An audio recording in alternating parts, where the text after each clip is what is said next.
আর এবার দেখুন বাঁকুড়ার বিজেপি প্রার্থীর সঙ্গে প্রার্থীর সারাদিন।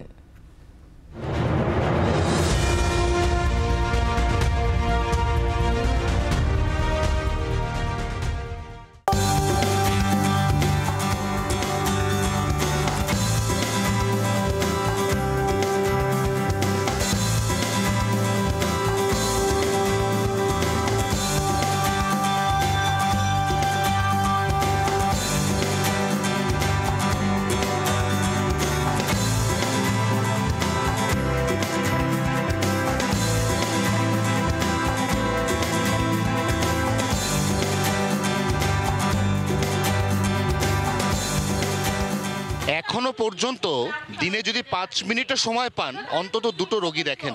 তিনি এতটাই পেশাদার ডাক্তার, কিন্তু বিগত 5 বছর ধরে তিনি সাংসদ, তার সঙ্গে কেন্দ্রীয় মন্ত্রী।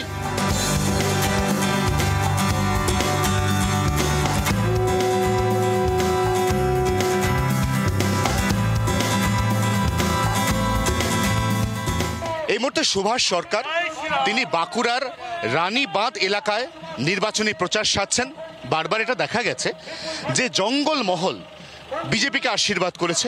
দলের হাইকমান্ড বলছে জঙ্গলমহলের মানুষ তাদেরকে এমন কি আপনারা দিতে পেরেছেন যাতে তারা যে কোনো নির্বাচনে বিজেপিকে আশীর্বাদ করে।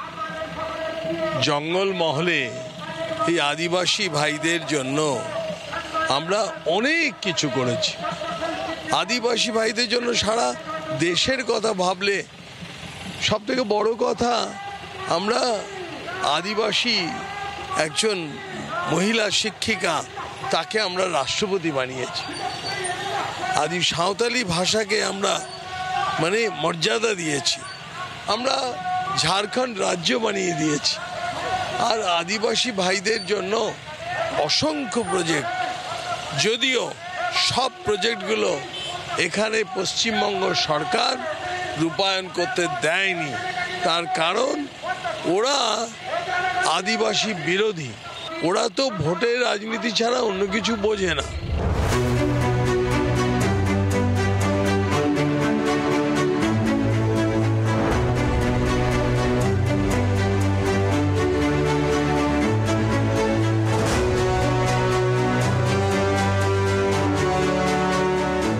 প্রচারে বেরিয়ে প্রেসক্রিপশন লিখছেন ডাক্তার সুভাষ সরকার।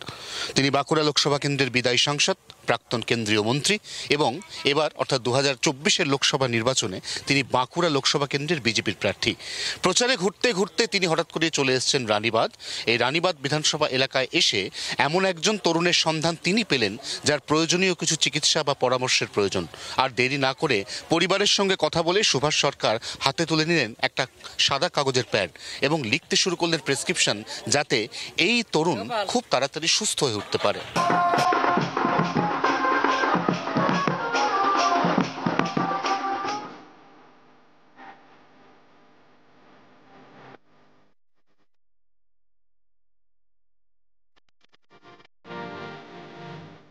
ভোটের হাওয়াতে সুভাষ সরকার, যিনি এই মুহূর্তে গ্রামে গ্রামে ঘুরছেন, তিনি বারবার যেটা অভিযোগ ওঠে, বিরোধীরা যে অভিযোগটা তোলে যে সুভাষ সরকার যখন একবার নির্বাচিত হয়ে যান তখন তিনি সাংগঠনিকভাবে অনেক বড় দায়িত্ব পেয়ে যান এবং সেটা কেন্দ্রীয় স্তরের দায়িত্ব পান।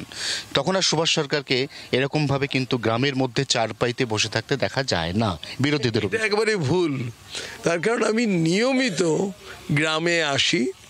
আমার প্রত্যেকটা অঞ্চল এই 5 বছরে প্রায় 7 থেকে 10 বার ঘোরা আছে। আর মানুষের সঙ্গে আমি নিয়মিত থাকি।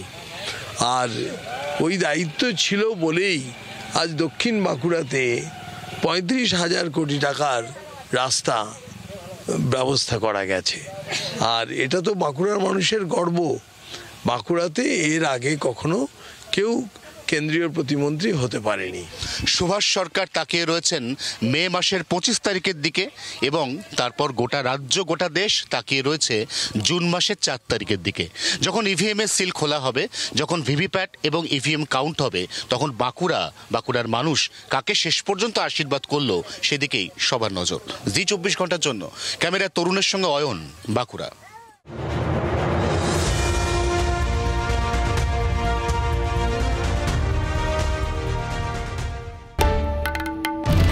বাংলার আওয়াজ, বাঙালির আবেগ জি 24 ঘন্টা।